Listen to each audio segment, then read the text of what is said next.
Hi guys and welcome back to my channel, and for today's video, itetest natin itong Faith in Face na brand. Ang ganda, lahat ng packaging nila ng mask, ang gaganda. Kasi may pagka-touch of benefit yung feels, parang vintagey na pink, ganun. So ayan, din nyo, di ba? As in, ano talaga siya? Benefit na benefit. Pero yung brand niya is Faith in Face. And this is a sheet mask. Pore tightening yung ano niya, yung specialization nitong mask. So, tighten pores until it becomes invisible. Yun yung sabi dito. Hydrogel mask with superior skin adhesions. Helps your skin to absorb essence more effectively. So hindi ata to hydrogel daw to, hindi ata to yung cloth. Ayun, medyo mahal to guys per piece. Ipapop ko sa screen kung magkano. Kasi alam ko nasa around 200 pesos yung isang ganito. Ganon siya kamahal. Hindi ko alam kung ang binayaran mo ba is yung packaging or yung hydrogel mask. So gusto ko na makita. Sobrang ganda naman ng mga babae na nandito. Mas ang ganda ng packaging lahat. Hindi ko alam kung gusto ko pang mag-try nitong ulit, if ever. Kung sobra niya talagang ganda, pwede, why not? Pero kung katulad lang naman siya ng iba dyan na tig 50 pesos lang, doon na lang ako. Medyo mahirap yung tanggalin. Kailangan ito ng junteng. Wait lang. Okay guys, so ayun, hindi ko ata nabasa yung nasa likod. Ayan.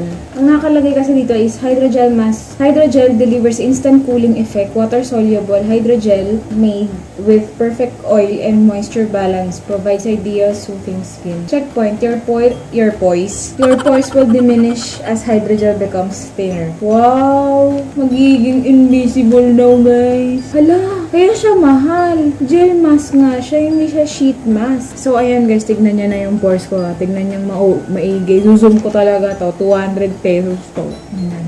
Tignan niyang maigi yan. Kitang-kita niya na open pores ako. Diba?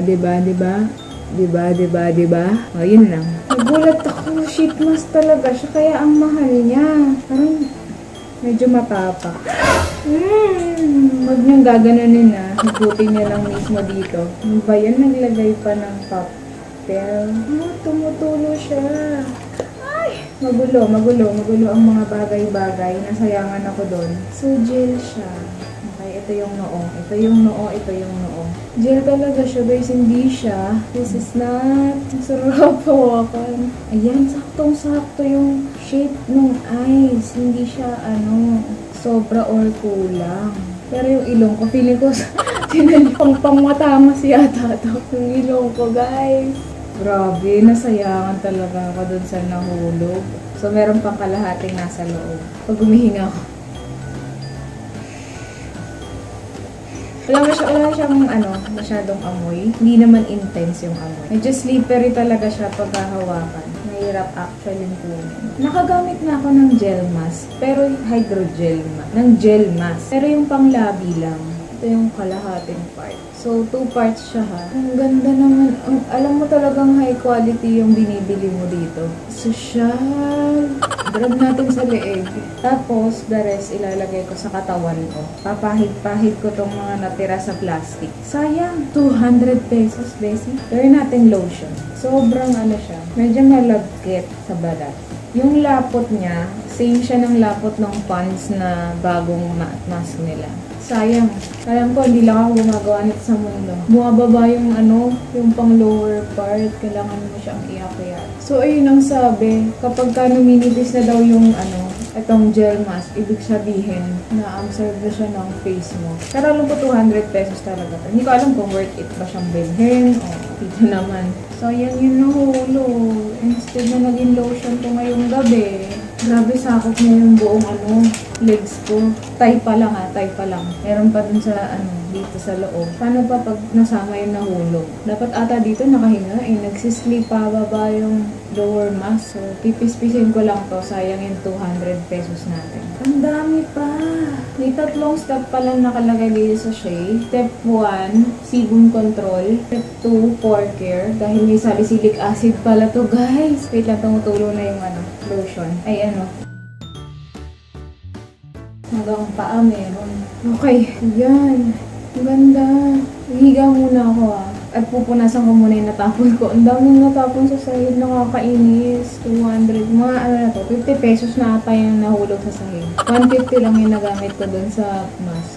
Ay, wait lang, hindi ko pa natapos yung tatlong steps. Nasa second step pa lang yung nasabi ko. Pore clarifying. Ayan siya. Ito yung 3 steps. So, yun. Sebum control, pore care, and pore clarifying. Wow. So, yun. Higa muna ako. Baba ng baba eh. Okay guys, so yun. Medyo nag-tighten na siya talaga. Dahil na-absorb na talaga ng skin ko yung pinaka-gel nung nandun sa Hydrogel mask. So, dito, mas kita na. Zoom ko kayo. Ayan. Dahil na-absorb na ng skin ko yung nakikita niyo yung parang grid, yung grids ng ating mask. Mas kita na siya dyan. Kasi na-absorb na talaga. Natuyo na siya, guys. Natuyo na. Parang mga 30 minutes or more ko siyang naipabayaan sa skin ko. Pero, well, para sa akin, mas gusto ko yun. Na-absorb na talaga ng skin ko lahat. And, naging manipis na talaga yung gel mask. I think, hindi ko lang alam kung tara itatapon ko to. Niisip ko kasi kung pwede ba tong i-reuse or whatsoever. So, tinatanggal ko na siya currently. Ayan o, ganito yung texture niya. And, yung nandito sa pag-ita na nagpatong, meron pa siyang laman. Pero konti na lang yan. Na-absorb na talaga siya ng face ko. And, i-zoom ko kayo ulit dahil kanina, zoom ko yung face ko nung bago ako maglagay. Kasi ang sabi, instantly, instant siyang ini-invisible yung pore. So, hindi ko alam kung nag-invisible ba. So ayan yung itsura ng aking pores after nung mask. Kita ko pa din kahit ganito kalayo. Malabo mata ko Nagsasalamin talaga ako.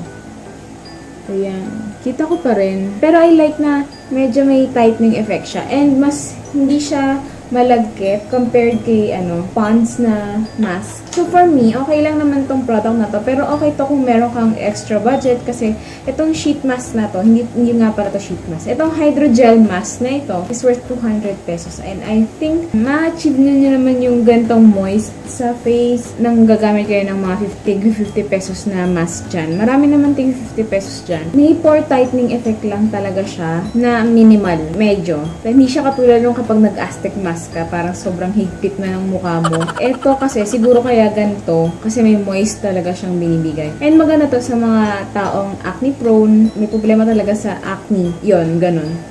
Kasi may salicylic acid sila. So, packaging super ganda. Kaso nga lang, hindi ko alam. Yung para sa akin, mas marami namang ibang mask dyan na tig 50 pesos lang. And same naman yung effect. May tightening din siya. Pero sheet mask lang siguro yung malamang. Dito, gel mask. Pero ang ganda kasi ng gel mask, hindi siya. Maganda talaga para sa akin yung ganito. Mas prefer ko. Same siya nung parang yung ginagamit ko sa labi. Kaya sabi ko kanina parang yung ganito. Ayun, so guys, yun lang naman yung about dito sa video na to. Nga pala, well, yung amoy niya subtle lang As in, super subtle lang. Mostly, parang wala siya talagang amoy. Ganun lang. Ayun guys, so if ever may gusto kayong product na ipa-review, just comment down below. Also, check my social media accounts dun sa description box below. And if you like this video, please hit the like button and please subscribe to my channel. So, see you in my next video.